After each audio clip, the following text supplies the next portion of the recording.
Hey, I'm Sophia Miles, and this is The Legend of the Traveling TARDIS.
Hello, fellow Whovians, and welcome to another edition of The Legend of the Traveling TARDIS.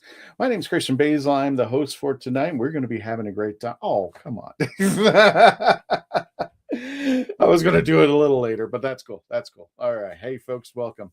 For those of you just joining us, welcome. Don't forget to like, share, and subscribe. Help out the channel out there. And thank you for joining us tonight. Now, you probably saw the little moniker that said, Doctor Who, where are you? But I'll go into more details about that. There we are. So there is an explanation. I do have a story about behind that. Before we begin, let's go ahead and bring in everybody. I'll go ahead and do this at random. So without further ado, let me go ahead and add somebody who hasn't been here in quite some time, and we're glad he's back. Robert Lupo of Lupo Outdoors. How you doing there, Robert? Welcome back. Thank you so much. It's great to be back, honestly. It's been a while. How you doing? I know. How you doing, my friend? I am doing well. Almost fully recovered. Now I just have to get my endurance back and try to avoid hospitals this year. That's what I've been trying to do every single year. There was just one year that I couldn't avoid it. So there you go. I mean, hospital's bad. Doctor's good. As we get older, it sucks. Yeah, especially, there's a particular doctor that I want to see, but that's a totally different story altogether. Speaking of doctors,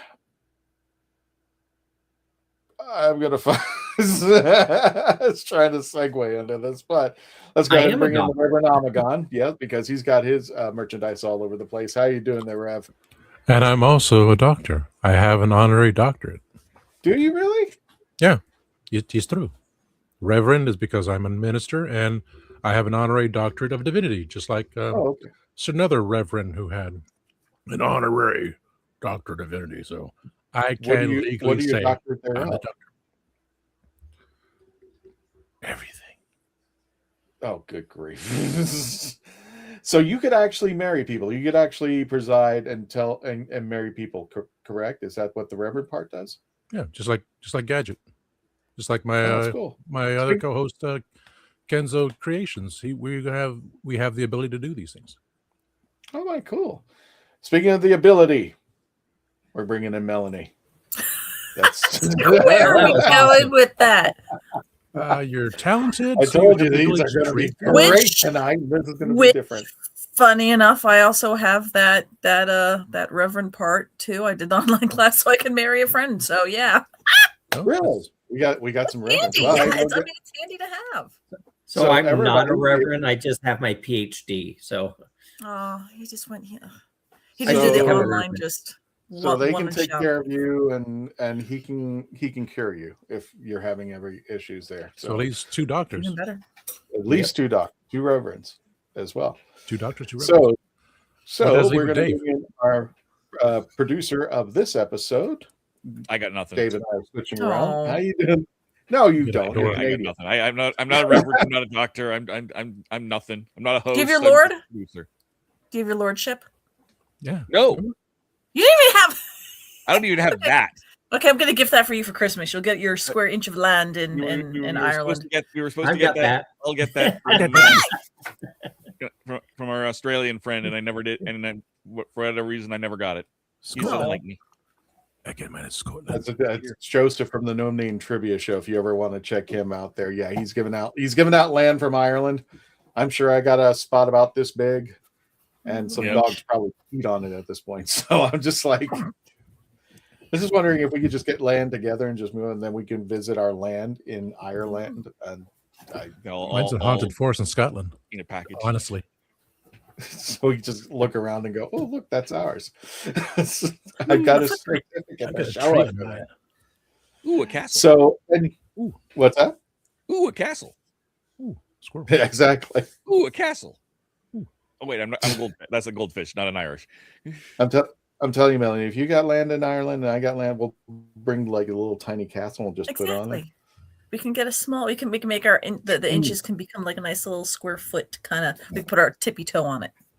You know what you should do is buy one of those castle aquarium ornaments, and then permanently attach it to that square foot of land in Ireland, and say, "I have a castle in Ireland." See, I like the way he thinks. I'm going to get mine a moat and that running fountain thing going on out there, and you can put a goldfish in it. Ooh, a castle. I have a haunted tree.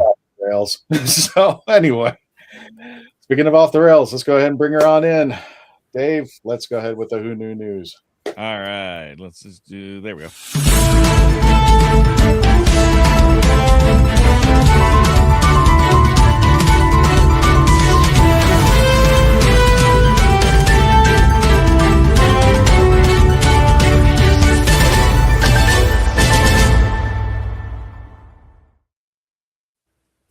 Gadget, do you have a plot of land in Ireland? Do you have your own Ireland? Have you got? Well, the Faith and Begor is the only thing I can say in my Gaelic and everything. But I was trying to find my star certificate from the Belinda Chandra episode. Remember, I had that and everything. Oh, yes. Plus, I also have this little thing right here. What does that say? Yes. I also have a certificate to marry. Oh, my address is on there. I pulled a Christian. But no, if people know where I live, they don't bother to come anyway. They don't want to work. That's what it is, because I put them to clean this place. But we have short news because we only have one birthday, right?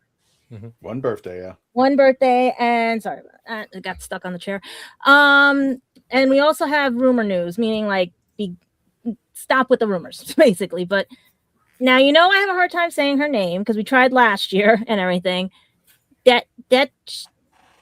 How do you pronounce it? Deitch or if you I think it's Deitchen Lockman. I believe that's how you pronounce her name. Deitchen Lockman. She turns 44 2 days ago, and believe it or not, she's got in post-production 2 movies right now called Vampires of the Velvet Lounge and Other Mommy, and those are to be announced coming out in 2026. And everything, but most of you know her for her other shows and everything, such as Agents of S.H.I.E.L.D. Wow, she was in Baymax too. Okay, and also Jurassic World, Chaos Theory, and Shameless. Very versatile actress and everything, and everybody's hoping to see what she'll do next. And I just gave it away, those 2. But right now, it's all she has listed coming up for the season and everything, but her last ones, like I said, were Jurassic World for television, and the last time we saw her on the screen was in The Power Within, Aftermath, and The Kingdom of the Planet of the Apes, and Joe Baby in 2024. So I'm wondering, because this thing looks good. Vampires of the Velvet Lounge looks very good. It's a comedy horror film written and produced by Adam Sherman, and it says the film is scheduled to be released in the United States.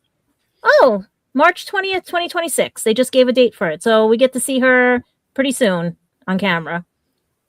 I think there's one more thing you missed. Dave, put her back up on the screen. Which one? There's one more other thing. This picture, I am 99% sure, was taken before Torchwood Miracle Day. I'm wondering. She had a very, very, very small part. I think she got killed off by Gwen. So but she had a very, very small role. She was the woman who fought when in the airplane, and I think her neck got broken or something, or like her neck got broken. And yeah, she ain't coming back to Who. Well, no. Her neck got broken, and remember, this was Miracle Day when nobody could die except for Jack. She was walking around with a broken neck. So poor girl, but yeah. Happy birthday, Dighton. And I think she was is she in a series called Dollhouse, I think. Yes, she was with Elijah Dushku. Yes. I say it right. Yep. I think you Close got it right. Elijah Dushku, better known for Buffy and Angel. But happy birthday. And how old does she turn? 44, according to this. Oh, okay. So. Yeah. And then, like I said, there's not really any news with Doctor Who, only speculation going around because of Murray Gold and everything, saying there's there's multiple endings, I should say.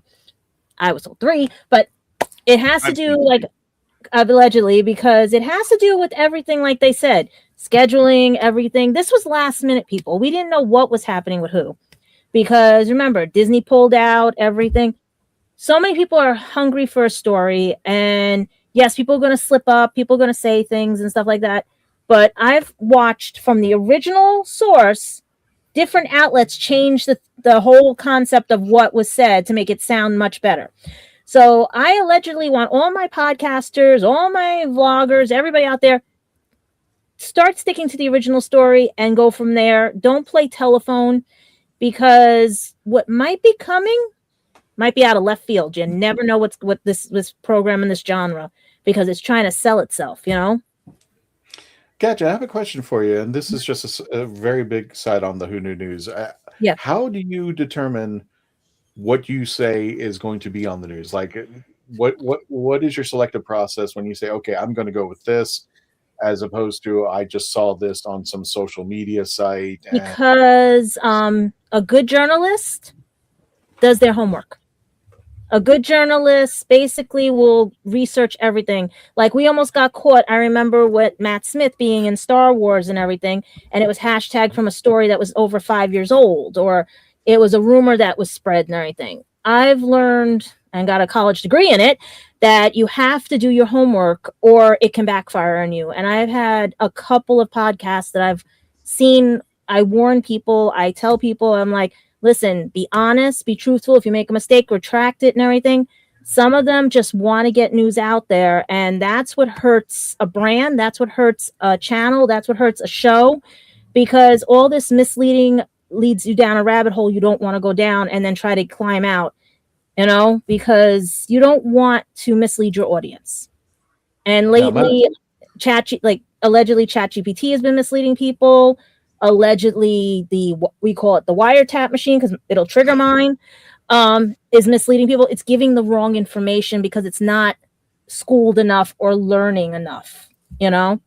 So I go and I say, let me go check with my sources, allegedly. Let me go check with a reputable news station or reputable paper in England. I talk to people I know that are in England. I talk to people with other entertainment studios and everything that I have allegedly worked with and dealt with over the years, because I've either met them through conventions, jobs, or just helping them behind the scenes, or through, like, I'm 1 degree away from my teacher was Kevin Bacon's brother, Michael. Do you know what I mean? It's like, I have connections that I trust, and I even second guess them too, but that's the idea. You have to do your homework. I don't want people being misled. Understood. No. I appreciate it. I just, you doing the news, I just wanted to know how you. Yeah, like, that's why I check everything. Like, so I go, when I ask you guys in the green room, I go, do you want this? Do you want that? Do you want that? Because I found stories that are legit, but they might not be relevant for the episode we're doing, or it might not be relevant for something going on.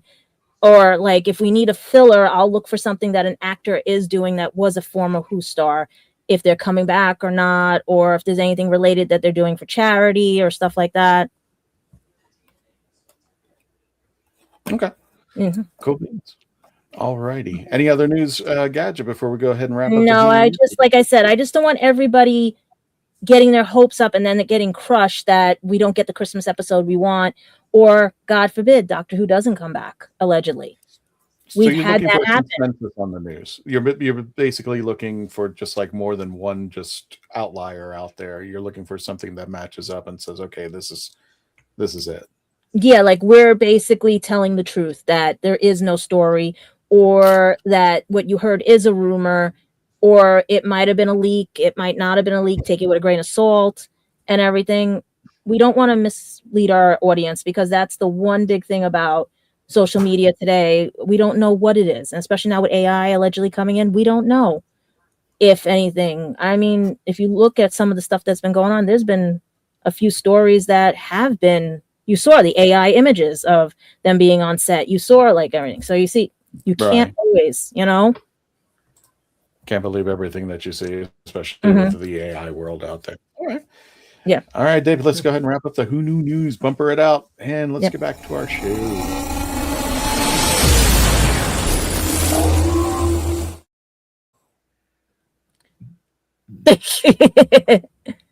Uh-oh. Tristan is on mute. That's very, very disturbing. Especially, never mind. Anyway. All right. Well, we are professionals. That's that. And like I should have said too, you also might have some insight. I might not have insight, and they might match, they might not match, because some people are under orders not to speak. Allegedly. Gotcha. Okay. In summation, Gadget has ethics. Yes. I had a teacher very big on that in class. That's why. This is not Don Henley's Dirty Laundry playing here. No. Okay, moving on. Let's get this shown. So I was trying to, I was going, Melanie, over my head how I was going to explain this. And this is, going around town and such, things have been happening. And I don't know how to explain this. I'll try my best. Do you guys understand what the Mandela effect is? Absolutely. Oh yeah, the cornucopia and all the other stuff that we grew up with. Cornucopia, yeah. And for our friends who may not be familiar with it, I'll explain. But it has something. It's the best way I can explain to describe it. First of all, the Mandela effect is if there's something that everybody generally knows is out there but never existed, like the Fruit of the Loom cornucopia. It existed. One woman pulled it out over there, but Fruit of the Loom said, no, we never had a cornucopia, and there it was. I gotta go check my scripts now. It's always this impression of something universally known but never existed. And I think it was spawned on by Nelson Mandela, when people thought he was dead, but then he was still alive, or vice versa. I think they thought he died in prison. They thought he died in prison, but he was still alive. Okay. And he didn't die in prison. Yeah. Coming up with episodes of this show, because next week we're going to do a review of Human Nature, continuing our reviews of the classic New Who stuff. And sometimes I'll go along and check out other podcasts, other Doctor Who podcasts, to see what they're looking at and see what they're doing. And lo and behold, I've been thinking about this, but I didn't know how to explain it. And I came across Theories. He's a fellow YouTube podcaster in the UK, and he had a short that came out, and I think I'll let Theories explain it, and then we'll he was the one who got the part in Doctor Who that episode. He was actually he was a podcaster in Doctor Who, so he actually had a role in it. I hate him. So anyway, no, he's sweet. Seethes with jealousy. Hell yeah. Allegedly. If I could be You don't understand, Melanie. If I could be dressed up as a plant in the background and just have Jodie Whittaker run on top of me, I'm like ecstatically happy. Grab one of them from the Super Bowl halftime show. They've got it. I mean, I don't know what they do with them afterwards, so just start running. That is a good question. Like, what did they do? Yeah, they didn't want to push them in there. They wanted to get people to walk in there. Get it? That's what they did. Instead of pushing them in. I just want the person who went up to the person who was doing the costuming and going like, "Hey, we have an idea." So it's like, we're gonna have to make this. Yeah. So without further ado, Dave, if you could go ahead and play the video of the short by Theories, and we want to thank Theories for his permission to show this short, which kind of inspired me to do this particular episode. Take it away, Dave. Lads, I am here to inform you of an absolute crisis. in the latest series of Junior Bake Off, Harry Hill makes a Dalek joke to one of the kids, and this is their response. Hi, Zachariah. Hello? I am a Dalek. You fan of Doctor Who? Pardon? Never mind. They didn't know what a Dalek was. They didn't know what a Dalek was, but it's worse than that. They didn't know what Doctor Who was. No idea. Nothing at all. Russell, fix this. This is what happens when you don't have the Daleks on screen for 3 years, Russell. We need to sort this out. Everyone who's raising kids right now, show your kids Doctor Who. We cannot let the next generation fall to lack of Doctor Who knowledge. I'm determined to cure this epidemic. Thank you, and again, thank you for kind permission, Theris, for using that particular short that is allowing us to get this episode out there. So, just out of curiosity, before we proceed, what are your thoughts about what Theris just said? I think it's overblown, personally. It's not that Daleks haven't been on screen for a couple of years. It's nobody's watching. The youth aren't watching the show. And they're not watching the show because everybody has a 15 second, attention span. Everyone's watching TikTok and YouTube shorts. Most of these kids have no attention span to watch a regular show anymore, because the first thing they do when they can speak is you give them an iPad and they just sit there and they watch TikTok all day long. If you go to the amusement parks, the kids aren't even looking at the rides and the attractions. They're staring at an iPad screen. You paid $100 to get the kid in to stare at an iPad screen. My thing is he could have been also the opposite, like I was raised, where mom only gave me so many hours of television, like some people do in Japan and everything too. And she didn't know I was watching this because she thought I was watching PBS. And I would see Dark Shadows and Doctor Who at the back to back and everything and stuff. And she didn't know until she came in and was like, "What are you watching?" and everything. And I'm like, "Oh, something from Britain and everything, English." And she goes, "Okay, whatever, just as long as it's not junk or anything like that." Like, we had to shut the TV off at 4:00. We did our homework and blah, blah, blah and everything. So by the time I got to, damn that. Screw the podcast. We're watching. Yeah, no, it's just at night. She's the one to pet Kitty. She's a baby. This is better. Are you fostering or are you fostering or adopting? Are they adopted? It is the cat distribution system. I find them in the warehouse I work at. Well, okay, I'm going to be honest with you. They say in certain Asian cultures and other cultures that the cats are our children that we can't have yet in real life. So that might be your children. Hey, all my kids are grown and I still want kitties. Fur babies. I don't have to put them through college, so we're good. We are. But but it could be that. Like that kid probably wasn't privileged. Who? This is like the Tom Baker era, or that's how we got introduced to it. There's specific doctors who make a stand, who drive the population of the show. So, I mean, back when I was younger, it was Tom Baker who really pulled in the fans. And then in the new revival, it was David Tennant who really pulled in the fans.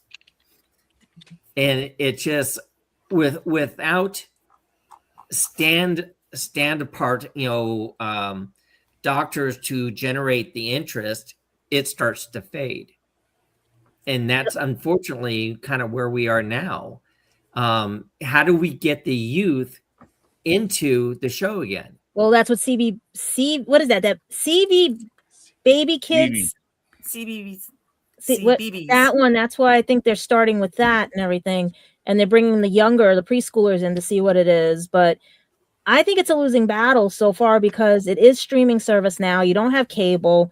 back then we had black and white TV with antennas that only had 3 channels. So, you know what I mean? And not what else could we do? Well, that's a little pre-Doctor Who, but no, I still had up until I was 12, 13 years old and everything. Like, we didn't get rid of any of the old tech because my family just was like, technology was not their thing and stuff. So I only got lucky that it was on PBS. If it wasn't on PBS, I wouldn't even known about it.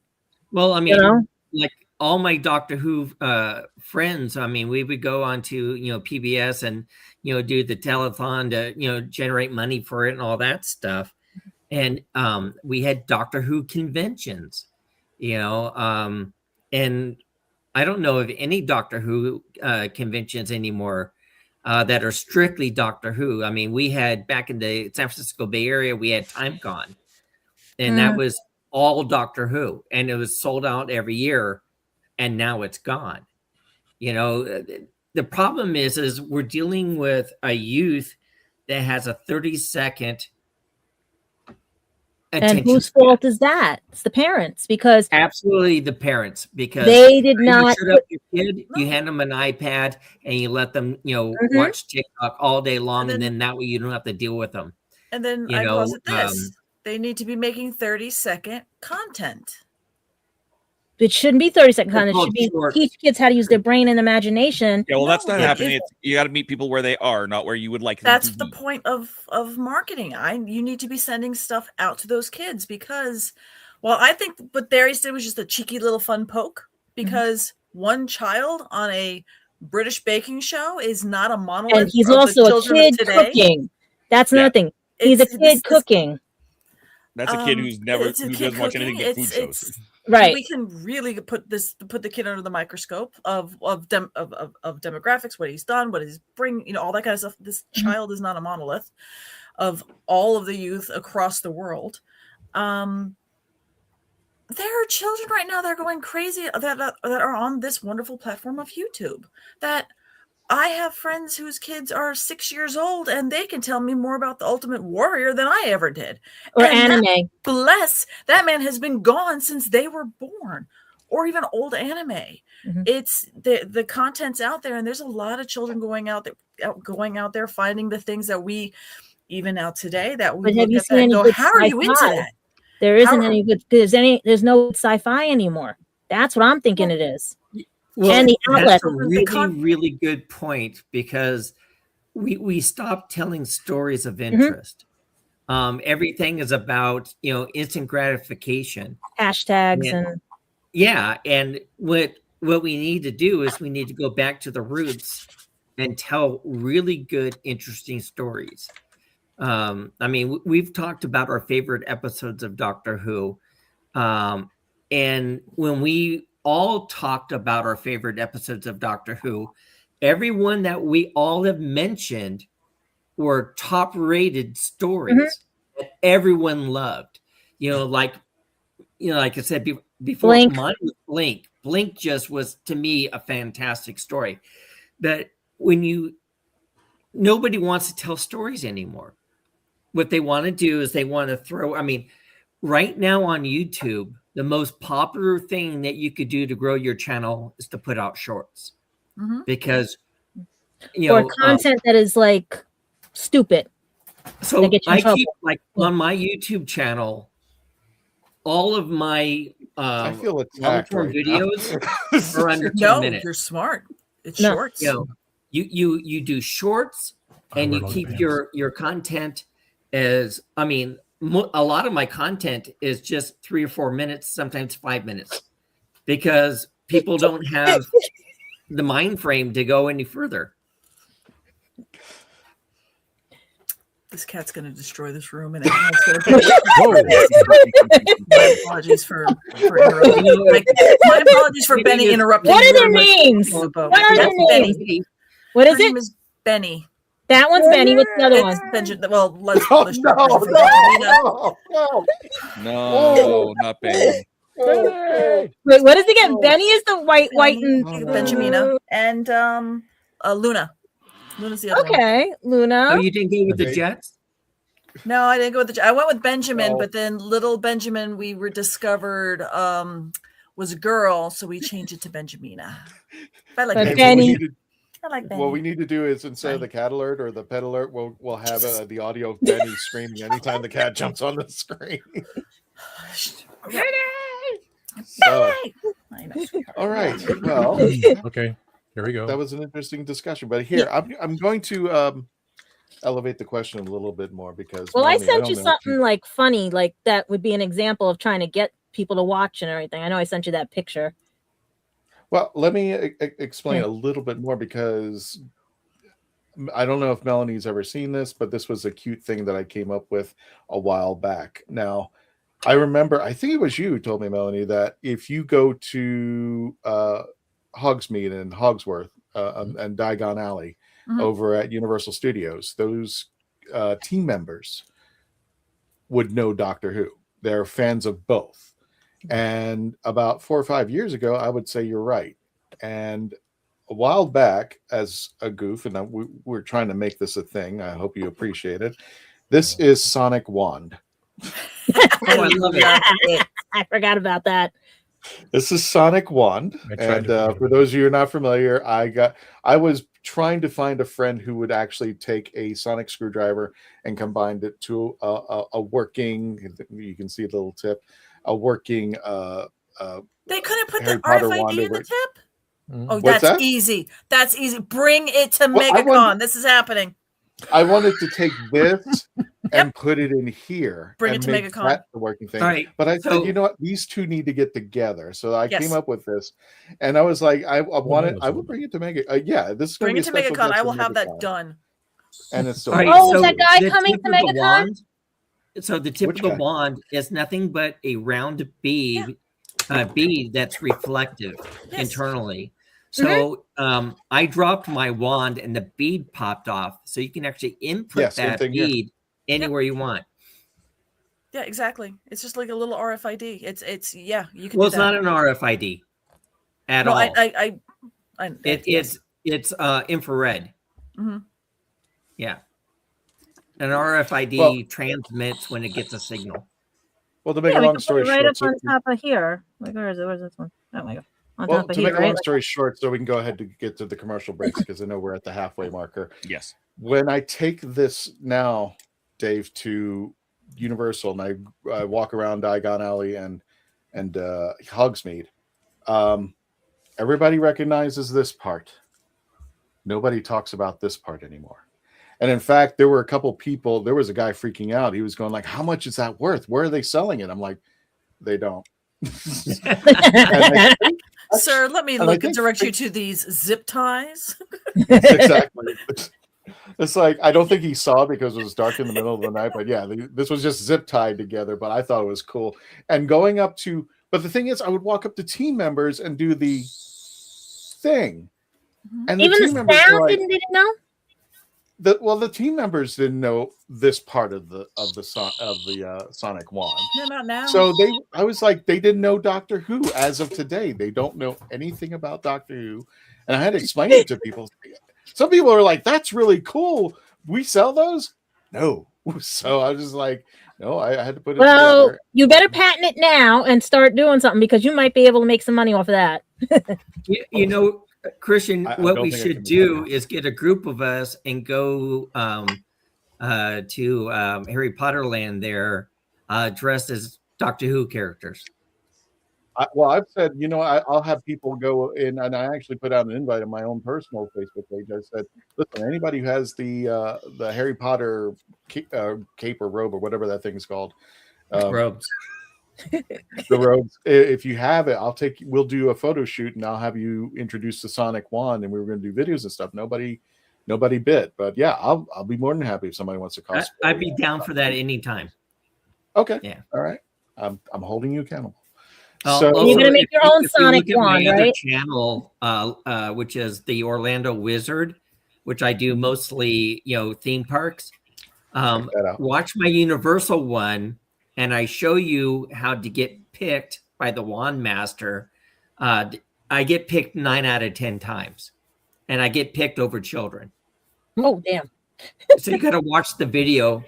And my technique, I have people who refuse to go in with me. You're just going to get picked. And I get picked almost every single time. Cool. Well, I might do that, but like I said, to make a long story short, because we're up against the wall for the commercial breaks. Yes. Mm-hmm. The best way I can say this, Dave, is now I've lived a life now to this day where I'm seeing 20 and 30-year-olds today. If I said the words Elvis or Sinatra or the Beatles, I get blank stares.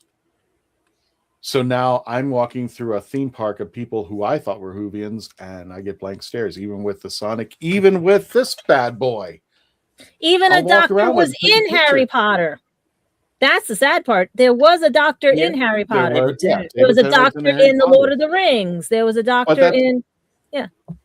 But that's what I was saying about this Mandela effect. I'm just like, the doctor, and that's why the show's called Doctor Who, Where Are You? Because I don't know where he is anymore. I'm just like, I'm slowly seeing, living in a world where Doctor Who just kind of fizzles out. And I'm just like saying, and when we get back, we're actually going to do the little exercise where everybody's going to be production or promotion assistants, and what your take would be.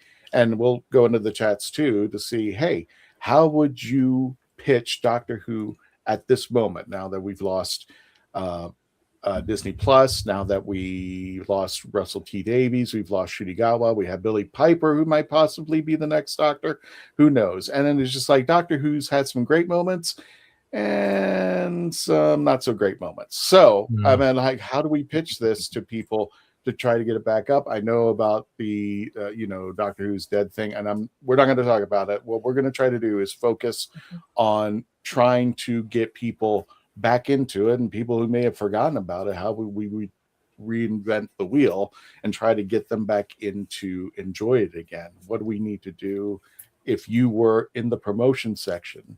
But without further ado, let's go ahead. We're on a commercial break, and we return. We'll continue with our panel talking about Doctor Who, Where Are You? Don't forget to get our barbecue sauce, which we'll be selling at MegaCon, but we'll go into more details when we return.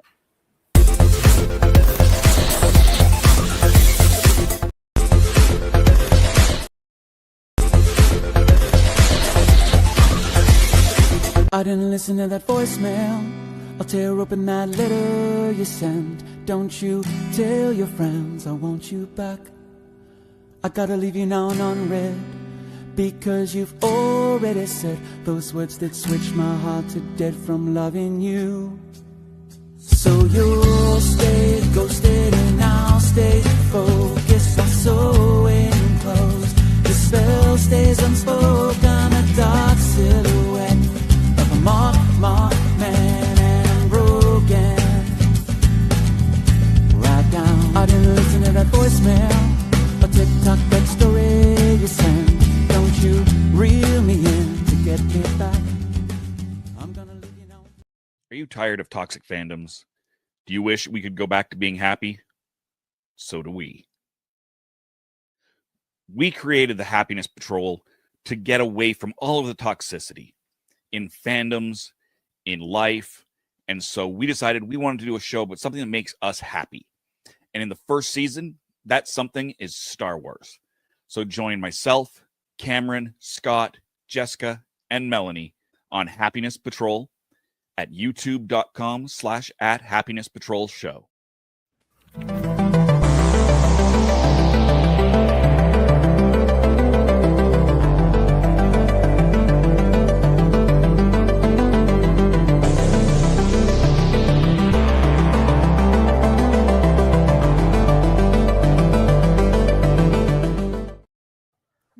I'm author Mark Muncy. And I'm author Erica Lance. And this is Eerie Travels.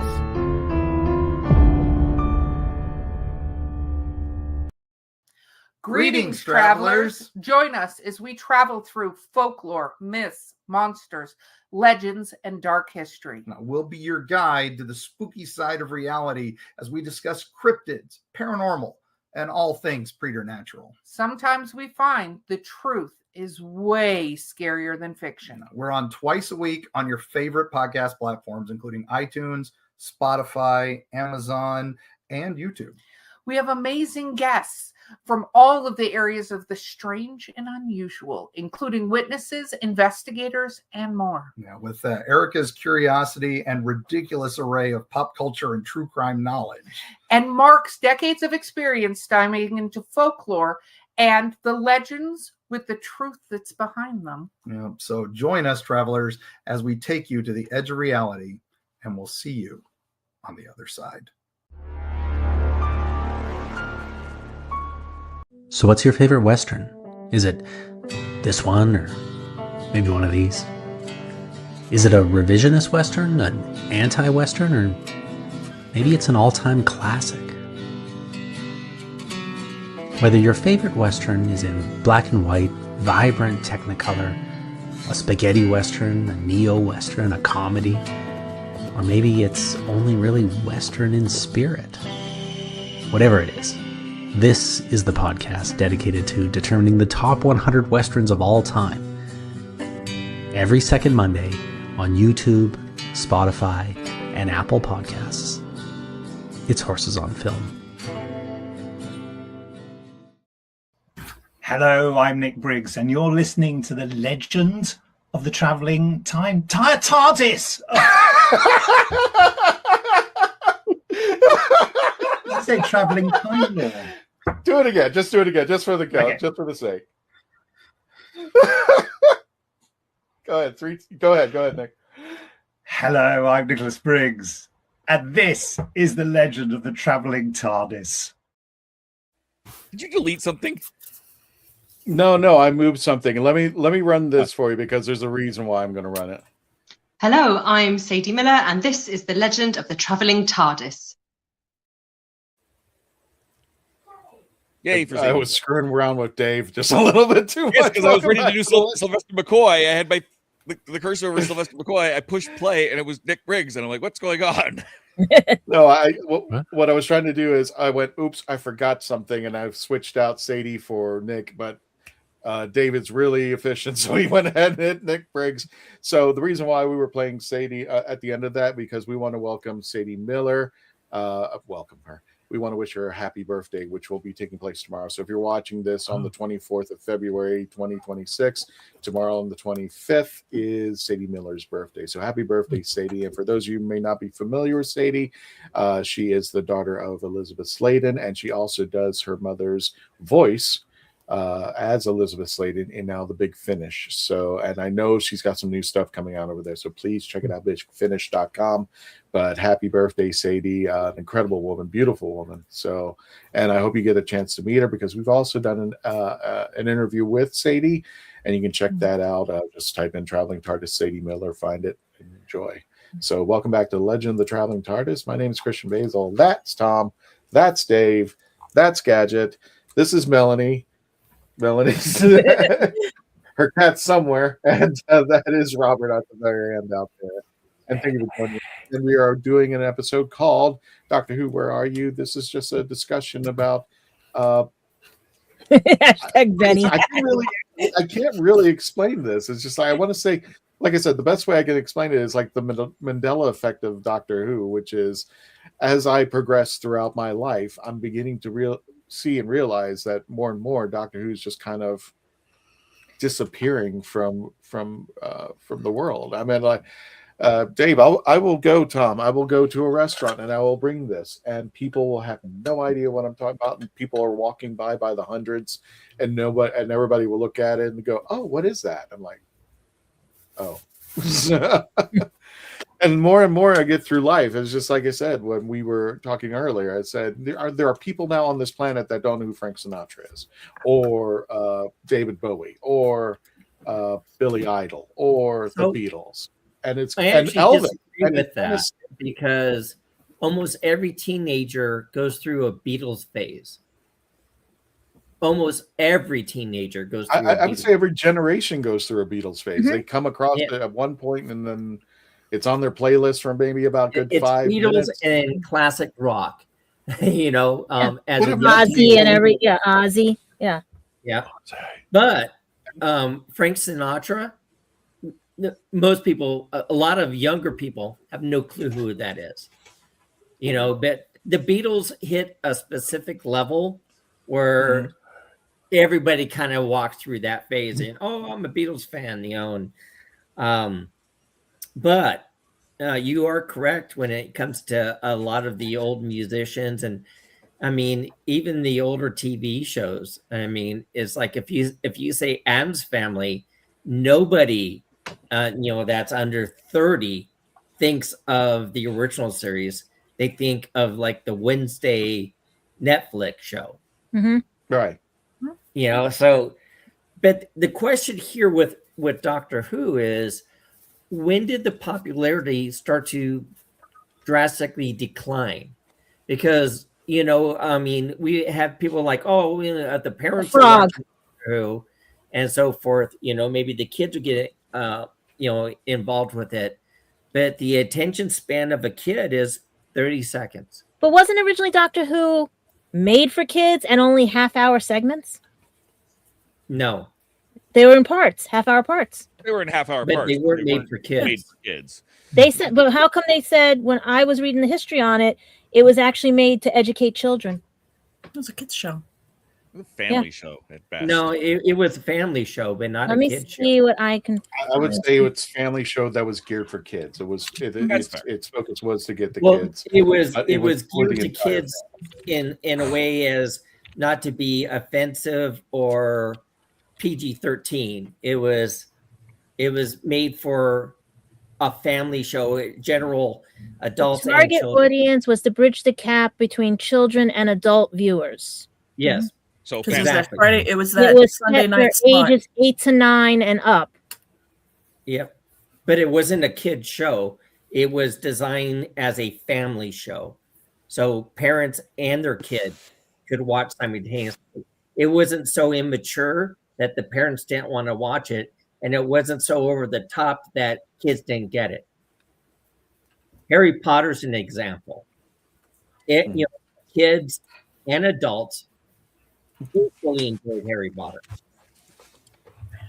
But it was specifically designed only for kids. No, it's. I get what you're saying, and then I think everybody is right, and I think everybody in here who's brought up an answer is right in their own right, because the show has kind of re-evolved in itself. With the first regeneration going into Patrick Troughton, I remember the documentary Tom about Leela. Is like they were trying to get more dads into watching the show, Right. so Leela showed up. Like so the Power I Rangers. meant, like, wouldn't say that was for kids, but I meant for kids that were growing up like me. Yeah, I was growing up a little faster than I wanted. I think they should when watching the show. But I would also argue that, when Doctor Who came to me, it came to me as a PBS show. It Yeah. wasn't 30 minutes long. It was the whole episode. But somehow or another, I got hooked onto this character, and the shows were 90 minutes long. They were the full-on episodes. So a kid like me, I'm just sitting back and thinking, how did I get attracted to this? There's so many shows out there at the time during, the 70s and 80s. But this was the show I was getting hooked on as a kid. And it wasn't like the other shows. I mean, it wasn't a cartoon. It wasn't a superhero. It was a British guy in a police box, and it wasn't like commercial TV. This was like PBS style. So like there were no commercials. So I was watching just on straight through. And my first Doctor was Tom Baker. So how did I get attracted? Yep, And why mine can't too. the kids get attracted the same way I did? I mean, is it a totally different audience? Is it a different generation that's growing up because of the CGI? Because I love the Doctor. I love Tom Even Baker. though you had Baker as your first Doctor, mine was the 5th, because by the time I was able to watch PBS, I saw the 5th Doctor. And then I started seeing Hartnell with the what is it, the toy, whatever. Because I get it mixed up all the time. Everything, that episode where he was playing the games with the toys and everything in the black and white. And then I got to see the one with Tom Baker later, when he dressed up as like in the costumes and everything, trying to figure out his look with his scarf. Well, robot. Yeah. But so here's the kick. Doctor Who has outlasted every sci-fi TV show ever. Being a sci-fi TV show. Lost in Space, Star Trek, everything, those shows have ended. Doctor Who had this forethought is when we are ready to go to, when this doctor is finished, or they don't want to do the show anymore, we'll just have them transform into another doctor, and that was by accident too, because Hartnell's medical condition. What? That was because of Hartnell's medical condition. The only reason we got a regeneration. Yeah. Well, and that's the key factor to that is the show never stopped. So, like Star Trek, 5 years. With Space 1999 was what, 2 or 3 years, and when you look at, they're like, all right, we're just done. Doctor Who continued over and over again. It just continued on, but there was key individuals, like I stated before, that boosted the next generation. So when Doctor Who went into like the next phase, and we had David Tennant for several years, he re-inspired a whole new generation of Doctor Who. And that his series also got aired on Disney XD, got aired on Sci-Fi Channel, got aired. That's the difference too. It's not. Who's going to watch Doctor Who at 3 a.m? Nobody. That's what I'm saying. That's why it got. We can. We can. No, that's a big point. It was on Disney XD, and Disney XD was a kids focused program. And and it was edited. Yes, it was edited because it was different, because they would show Sci-Fi one version of it, and Disney XD got the same episode, and you could tell it was edited a little bit and stuff. But they also took out certain episodes. Like, I didn't get to see one episode we were reviewing. It was my first time ever, because that episode never got shown because of content. The one we just did last time and everything, they never showed that on XD, nor did they show it on Sci-Fi because of content. Yeah, because it's a little too heavy. Right. But that was the thing, is back then, and what they don't do now, and my biggest problem with it is 3 words: make it accessible. Where the hell can I have somebody watch Blink right now? No, you can't, because Pluto TV has the classic episodes up until 7. Yep. Exactly. But now to try to find the others, I got to go to YouTube and look up and everything, and they're in pieces. And even then, if you can find the right person who's done it in so many pieces, because it will get pulled off for their licensing. So for me, it's the licensing grip is so hard on it. And honestly, you can't tell me that the WWE doesn't like their licensing grip either. But at least they've made it accessible in so many different ways. Where here, now that it's went to BBC, I'm sorry, it was stripped from the BBC America. It was moved to Disney. Disney wanted everything so they could have, have that hold on it, which again, HBO Max still had the other episodes. They still had the New Who. That got pulled after this happened with the fallout. It's our new version of the Wandering Years of owning wilderness. Buying ain't owning, which means you get to wander around trying to figure out what the hell it is. Why was Doctor Who pulled from Disney Plus? Sorry? Because of contracts. Nothing was pulled from Disney Plus. There's no episodes. You only have Nishooties. That's it. You don't have any of the other stuff. They were never on there. No, those were on HBO Max. Those got pulled from HBO Max. They lost the contract with that one. So you can't even get New Who. No. I can't find, even then, you can even point to the make it accessible or where the hell is it. That's been a problem since thinking New Who of New Who, I should say, with Jodie, when we had COVID and then having to wait a year and then finally having stuff and then waiting a year again. That could have messed it up too, COVID, because nobody was really watching at that time either, because nobody was really acting, and then whoever didn't have streaming, who didn't have regular, because remember, it's not on regular TV anymore. You have to pay now. And what if a parent doesn't want to pay, or you don't have the money to pay for a premium channel and you just want basic, And some people don't pay for streaming sites. Nobody under the age of 50 has cable anymore. And for a show that has yes, on for I'm under 50. My parents have cable. There, it's in there. We got exactly. Every Are time they it goes, under 50? I'm under 50 and I have it. In a few months I'll be 50, but but I have cable. Melanie, hang on, Gadget. Melanie, finish your thought there. Sorry. Yeah. For a show that's been on for well over 50 years that has this longevity. Name any other show that doesn't have this magical word called syndication that you can't find. I can turn on TV right now, and I guarantee I can find something. I just saw Full House on MeTV. I saw The Pretender. The Pretender was on MeTV as well. I can find it on MeTV. I can find it on Tubi. Although Tubi does have classics, which is awesome. Or free Pluto, everything. Or Pluto, or any. But right now, any of the Eccleston, the year of Eccleston, the 3 years of Tennant, the 3 years of Matt, up to Jody has been killed.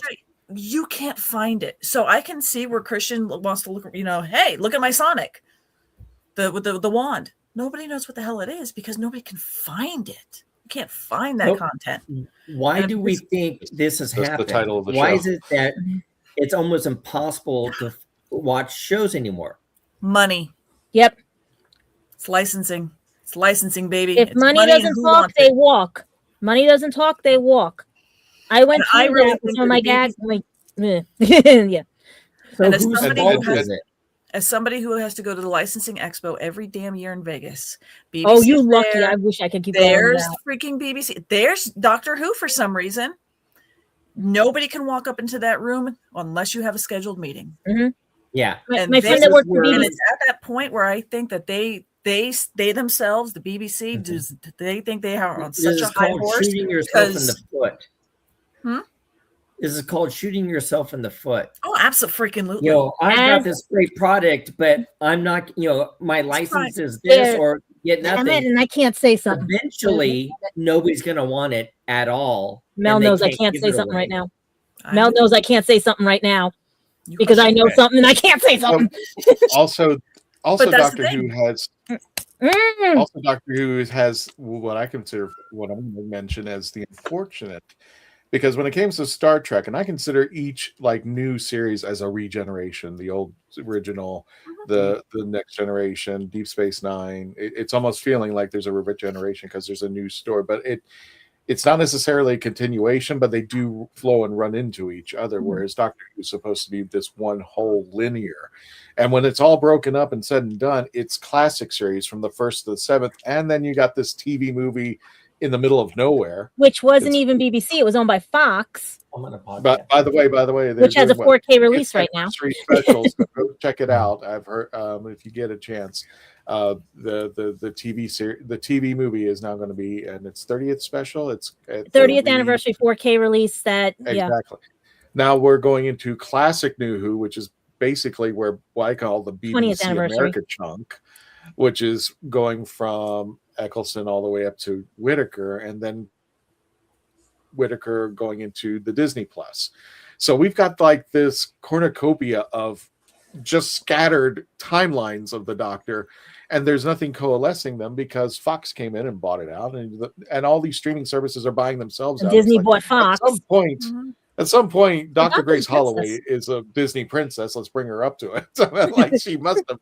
She must have come around there somewhere. But like I said, and I'll address this to you, Dave. How do we save it? How do we put everything together? How do we put Humpty Dumpty together so everybody knows what a sonic wand is? We stop freaking out about nostalgia. That's the biggest killer. And I've seen it with Star Trek. I've seen it with Doctor Who.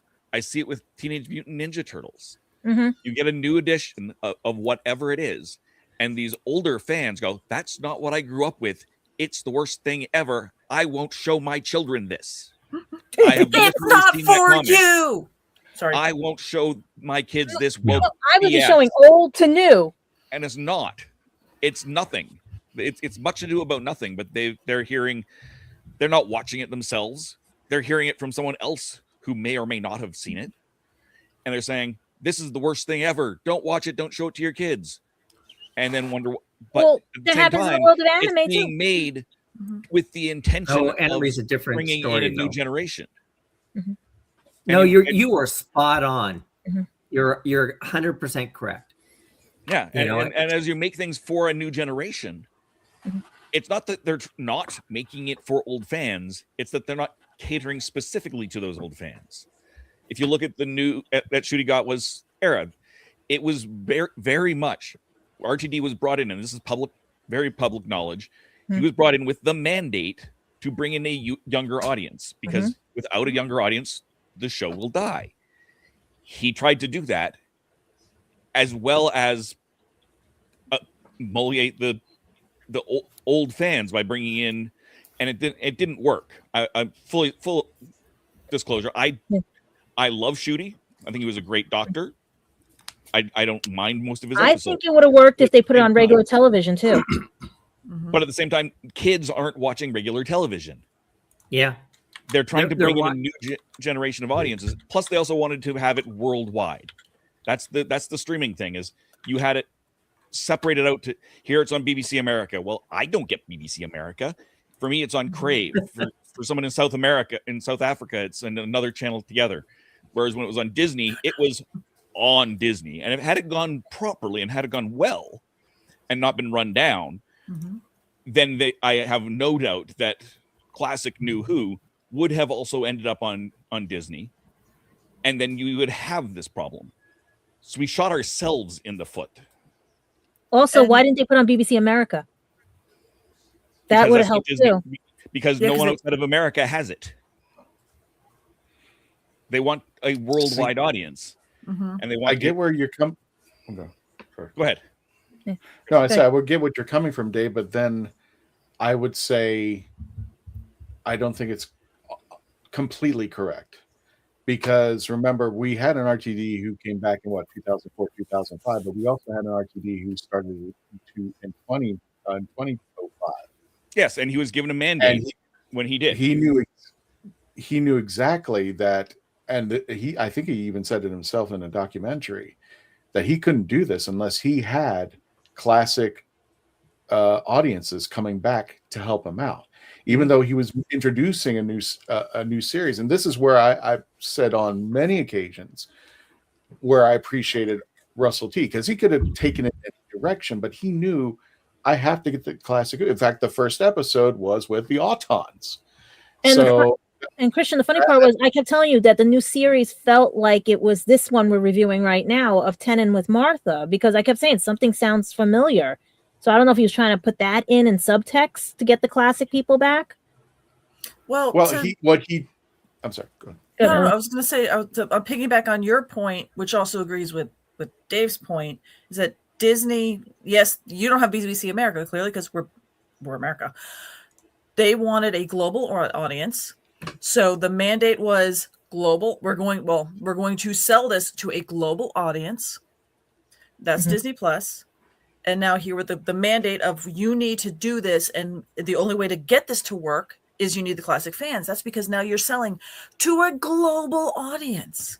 I'm no longer making it and having different distributors and having, that, okay, well, I'll sell it to the US for this amount of money. I'll sell it to Canada for this amount of money. Well, I know, Singapore, maybe there's some fans in there, but I'm not going to have to sell it for a lot. But there's that much money. No, we're going the whole kit and caboodle with the global audience. So you need the classic fan in order to make global money. We now are investing billions and not millions. How are you going to make your billions back? You need both. And Tenon had a contract with Disney because remember, he's the voice of Scrooge, as well as Magic of the Spell is Donna. So they were still under contract with Disney as well. That I can tell you guys. That bar was way too freaking high. And so they had to fill out their contracts with that. And then on top of it, Disney themselves, to Dave's point earlier, was you have it on Disney, and how come out of on the banner on Disney Plus, I don't see Doctor Who telling me that there's a new episode tonight? Yeah. I'm watching it tonight. I know you're doing it not as a binge thing. But even Disney didn't advertise?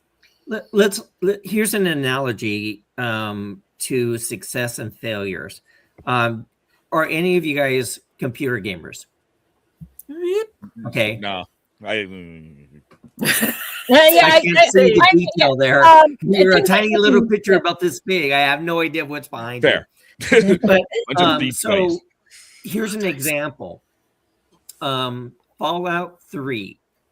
When Fallout 3 was released, it was a massive hit because they had the formula down. They figured out how to ease you into the missions, how to make it interesting versatile, and made you want to complete the game. Great game. And then Fallout 4 came, and they didn't follow the formula that worked. And it didn't do as well. And then they did Fallout Online, which was a complete reversal of the formula, because the whole purpose of Fallout was a single person game, not a multiplayer game. You were the quest, person who's going out and trying to find everything.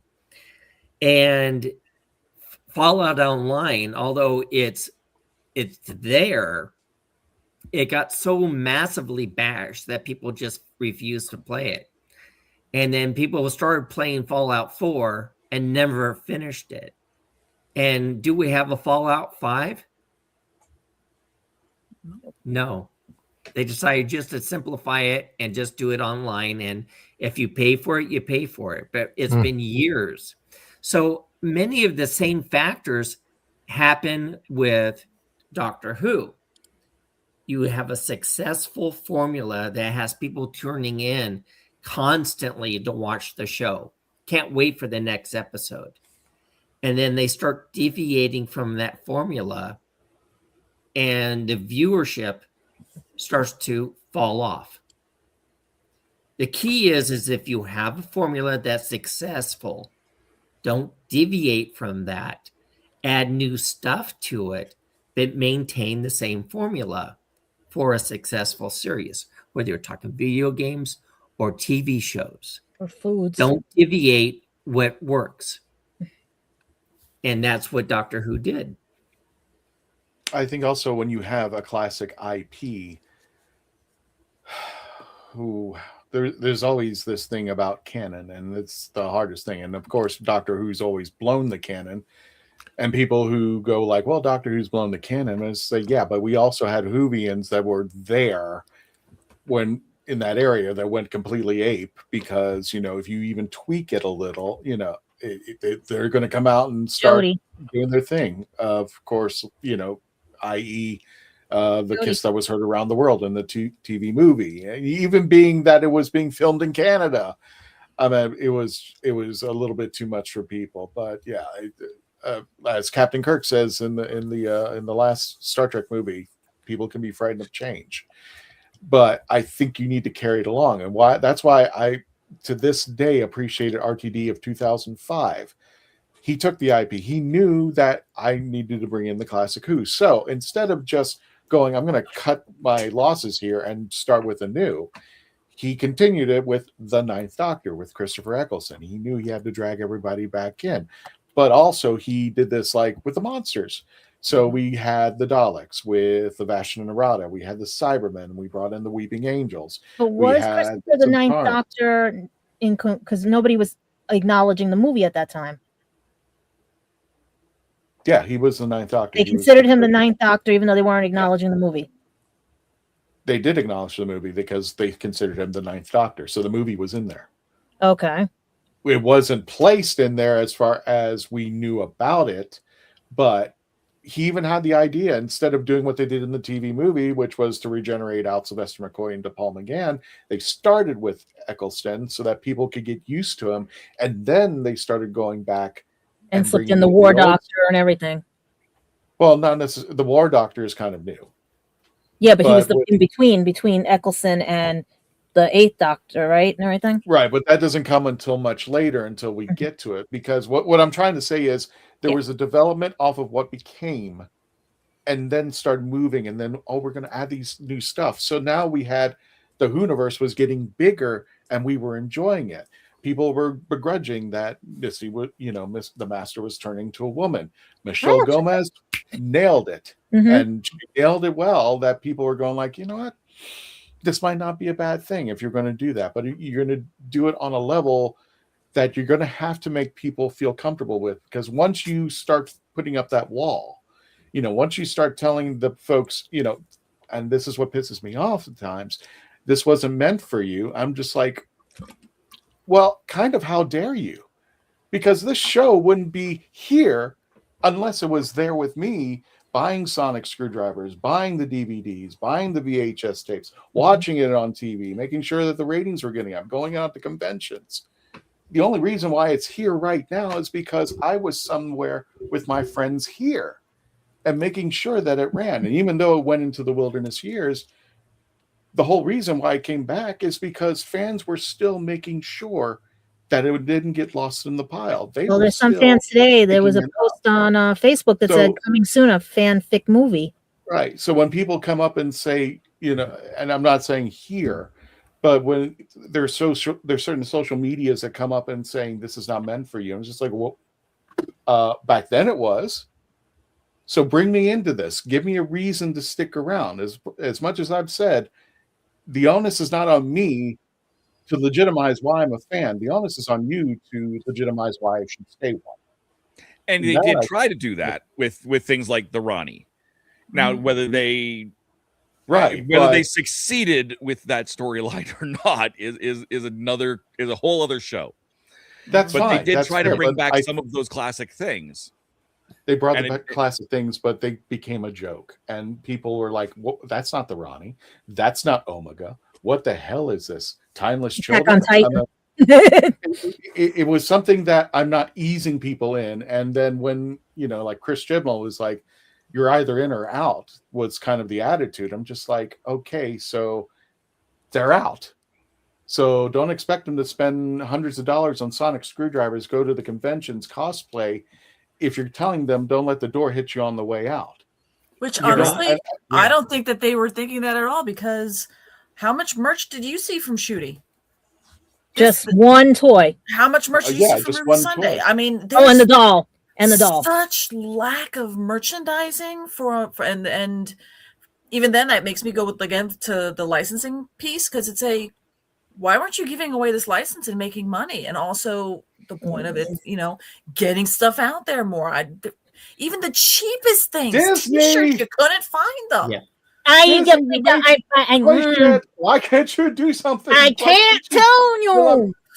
Well, why can't you because the fishes are still in production. The fishes are still the bargaining chip. Yep. The fishes are still the bargaining chip. But even like at the beginning, it's like at the beginning of, hey, we've got a new doctor.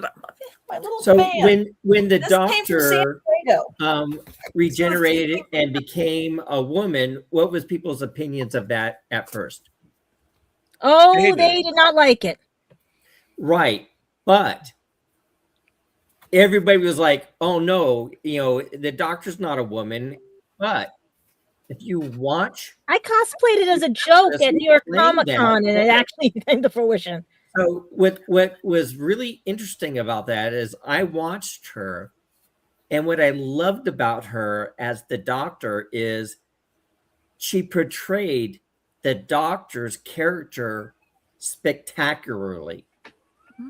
So when I watched her, I was like, in many ways, I felt she was a better doctor than some of the previous doctors, because she was right there with the timing and everything. The category. I know she's like Team Jody all the way. The reason why that was successful is because she stuck to the formula. Right? She studied the previous doctors. So she had the mannerisms down, the responses down, the excitement down, where like when she was like on the job, she was like excited about it, and it came through. Wait a minute. Did she study the previous doctors? Because I've heard from multiple people that Chibnall told her not to watch Classic Who. Not watch. I'm not saying classic. I'm telling you know, like no, like with the new Who, yeah. I mean, she worked with David Tennant for a number of years, and she had all of his mannerisms. So exactly, it wasn't even necessarily studying Doctor Who so much as knowing David Tennant and theoretically Matt Smith. Yeah. And she watched the show also just as a fan. You know, just that's what made her believable as the Doctor. And I actually enjoyed having her as the Doctor, although the controversy was there. She proved everybody wrong. But one of the controversies that I've heard people, and this is this is some of the criticisms when it comes to Jodie, is that they didn't feel like she was her own doctor. She emulated what David Tennant and Matt Smith were doing. You're 100% correct. She felt like she was her own. And if there was a chance where somebody had taken her, if she had a better showrunner, first of all, I will argue to this day, if she had a better showrunner, we're probably still talking about the 13th Doctor now. Yeah, honestly. Mm-hmm. If she had somebody taking her that knew what they were doing, 2005. Christian, it's a double-edged sword, because by emulating previous doctors and the excitement and how they worked, it made her believable. Mm-hmm. But the other edge of that sword is now you're just copying. Yeah, and we saw that with Ncuti, in that they were saying he did not emulate the previous doctors. He was a great he was his own doctor, and he was great at it. But everyone then said, "Oh, well, why aren't you more like David Tennant and Matt Smith?" So if they're saying, "Oh, Jodie just copied Matt Smith and David Tennant," why isn't Ncuti Gatwa more like David Tennant and Matt Smith? You can't. They're not going to win. Yeah, there is no winning, and that's the problem with that's the problem with nostalgia. There is no winning. Yeah, you're right, because you can't please everybody, and we're not 20 years ago. Yeah, what a lot of the criticism of Ncuti's show come from the British only, because that's all we had. Television numbers, TV viewing habits aren't the same as they were 20 years ago. Well, David Tennant made 10 million viewers. 0 shows outside of football made 10 million viewers. I'm not sure the King's Christmas speech made 10 million viewers. Yeah, nobody was making those numbers. I'd argue that it's not even 20 years. It's even in a pre-COVID to post-COVID world. Even that, yeah. So it's just people don't watch content in the same way, and we've talked about that already, in the shorter attention spans, more TikTok, more online. Mm-hmm. But they're trying to solve that. So they put out the War of the Land and the Sea behind the scenes stuff directly to YouTube, so that it had more. The problem with that is that we still don't have it outside of the UK legally. So a little bit of a hard sell for behind the scenes on that internationally. But she looks like they're trying. She's being mauled by the kitty. Mauled by her. She's here. And her tail's like, and they get stuck in between my here. Melanie, just have one. Melanie, next episode, just have her sitting there with the headphones on. They make cat headphones. They actually do make little cat headphones. The scary thing is I have 5 of them, and a dog. So you're good. My sister has 17 things. She has 7 dogs, 5 cats, a chinchilla, 2 macaw thingy parrots, and she's Dr. Dolittle. Yeah. Yeah. So anyway, sorry. Again, that's okay. Like I said, it is a double-edged sword. There is no winning to this, and that's where we're sitting right now, is the internet. And if we're talking about how would I market the show, which was kind of the premise of the show, we dropped that an hour ago. Premise of the show. Welcome to Spill the Geek Tea. The first thing I would do is shut RTD up, because every time he opened his mouth, he made it worse. Not that the ideas weren't good, or even poorly, not even that they weren't executed well. It's the things that he said about those decisions that then inflamed the internet. When he came up with the new version of Davros, a younger Davros. If we had just gone, this is a younger Davros before he was in his life support machine, everyone would have gone, well, that's annoying. Whatever. But then he had to say no and go into this deep explanation that just made it worse. To steal a bit of that with an example, when COVID world, we're all locked down, all that kind of fun stuff, and everyone was watching The Mandalorian, because you have people who've never watched Star Wars whatsoever, and they were watching it because what else am I going to do? The story was gripping, right, and entertaining. Yeah, but Grogu, the fact that that Filoni and Favreau knew, and everyone else said, do not put this to China. Do not send anything to anywhere. We don't want anybody seeing this image because we don't want any absolute zero preconceived notions of what this character is, what we're doing. They're trying to murder me. Nothing. It's just gonna. Ugh. Yeah. It's fine. I like that cat. You missed this. Huh? But they did that, and they were able to get rid of all. They were able to get rid of all so that when we watch this, that when we turn on the TV and started watching Mandalorian, we're like, oh my God, what is that? That's a baby Yoda. What is a baby Yoda? Oh my God, it's a baby Yoda. We all were making up our own stuff at the time, but we went in with no preconceived notions of what the hell this was. The antithesis of that is, to Dave's point, we have RTD just being the most beautiful troll-like human being on the internet. And the second someone came out, he was just like, no, I'm not going to double down on this. We're going to triple down here. I'm going to put the house, screw the house. I'm putting all my chips on this, on 13 Black. So you had this. So, I mean, yeah. And when you do that, you're poking a bear. I don't think you're going to get the reaction that you want. And I think sometimes in the case of like a Grogu kind of thing of, shh, you stop talking now. Just let the audience just put what's out there into the world and see what happens. He went Stephen Hawking. Where the Mandalorian failed, and it's just how he set up things is they didn't name Ruku at the beginning. So what everyone ended up calling him was Baby Yoda. Yes. And what stuck? Baby Yoda. Baby Yoda. Yeah. Everyone which calls is great. him Baby Yoda. Because now Disney they were selling t-shirts that said the words Baby Yoda, and they had the words Baby Yoda everywhere, which is fine. And then when suddenly we have a Grogu name. Here's what they could have made a contest. Then they should have made a contest like they used to back in the day to name it. Yeah. So here's a quick little story. I used to be part of a hacking crew out of San Francisco, California. And we were called the Disorg Crew. And we invented something called war driving, where you drive around and you pick up, wireless access points. We were the first ones to write the code, and we're the first ones to map out San Francisco. We called it war driving as a placeholder because we wanted to come up with a better name. Mm-hmm. And by the time we came up with a better name, everybody on the planet was calling it war driving. So our name never stuck. We could never change the name. No. And that's what happens without giving the audience the background or the proper information.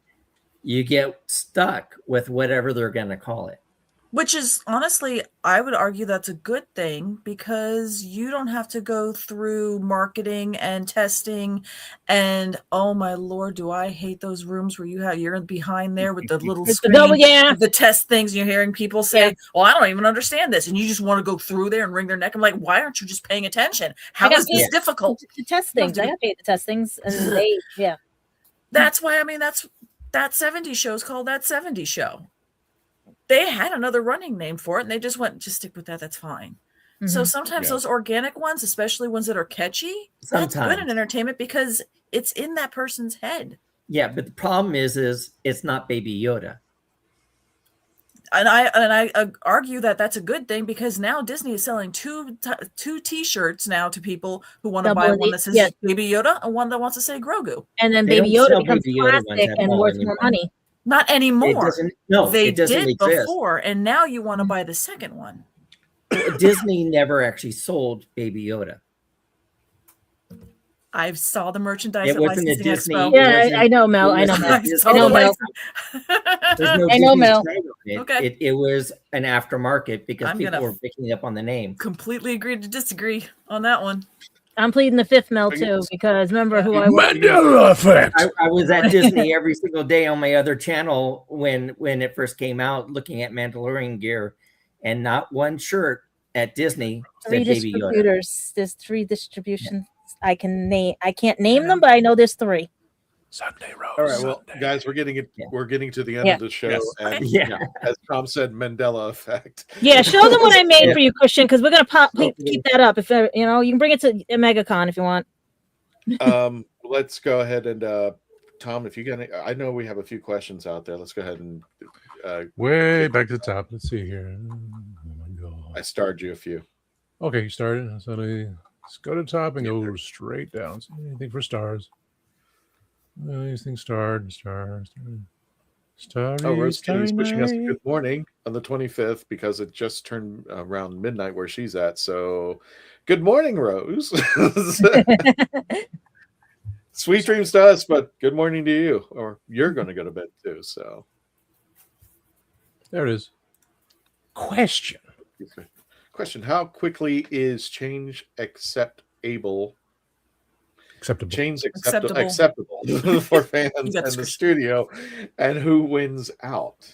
Ooh, the problem, and that kind of goes back to what I was saying earlier. Studios can change on a dime if they want, give or take production time frames, but ultimately they can switch on a dime.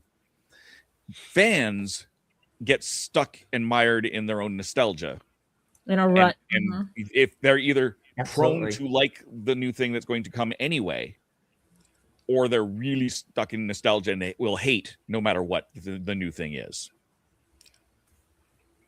And we've always known that every Doctor we've seen that some form of that. Every Doctor, there's the regeneration cycle of I love this Doctor, I hate this Doctor. Okay, yep. This is I hated the frog. I love this Doctor. I hate this Doctor. Doctor, I like frog. I didn't. It's also how you package it too, because if you have a showrunner who you have like Stephen Moffat, who like every episode, after which he was going like, well, everybody's going to be surprised. Everybody's going to be, all the fans are going to enjoy this. Oh, by the way, we all knew it was the Master all along.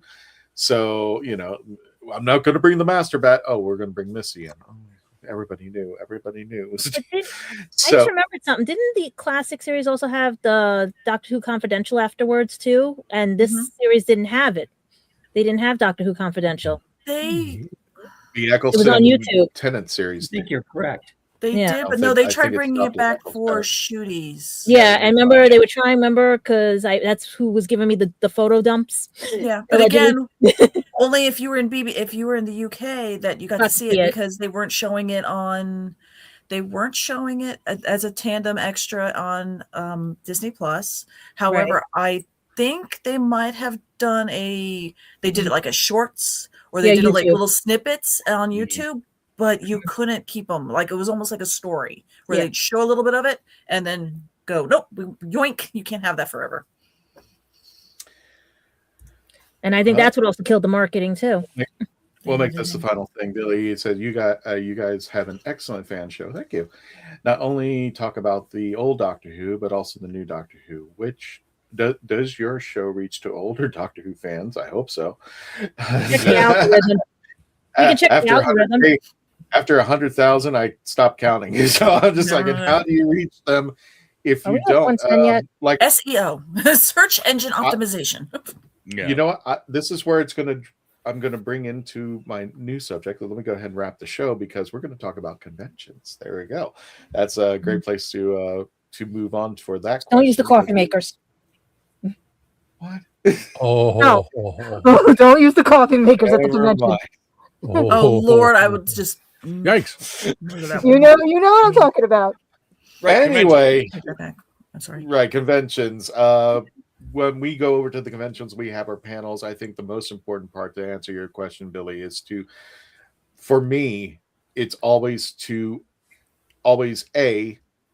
welcome everybody. It doesn't matter who, doesn't matter where they come from, what their geekdom is, that they're always accepted. As Shooty and RTD has said, Doctor Who's for everybody, and we got to make sure that it is for everybody as it's moving on. And that's what I'm hoping we're doing when we do every episode of this show and we go around to the panels. But next up, MegaCon Orlando. Of course, we'll be with the Dalek Builders March 19th through the 22nd at the Orange County Convention Center. Yes. Go ahead and get your tickets over there. MegaCon Orlando again, and get your tickets because I hear they are selling incredibly fast. And again, we're going to be with the Dalek Builders of Florida, and the Legend of the Traveling TARDIS will be together, and that TARDIS will also be at MegaCon. Speaking of which, the next convention is going to be taking place at Space Coast Comic Con. Go to spacecoastcomiccon.com, good, and that's going to be taking place June 20th through the 21st. We are happy to announce a new convention. These guys don't even know it, so I'm surprising them. Today, we just landed Epicverse. August 21st to the 22nd. This will be taking place in Oviedo, Florida. What? And it's where they I'm still learning about this. I win the lotto. I just landed it, but where fandoms unite is where you can see in the title. So we're very excited about this, and wrapping so far up, but say not the least, and definitely possibly not the last, Ancient City Con, September 25th through the 27th. I just want to let you know, Epic, what was it? The Epic event, the Epicverse.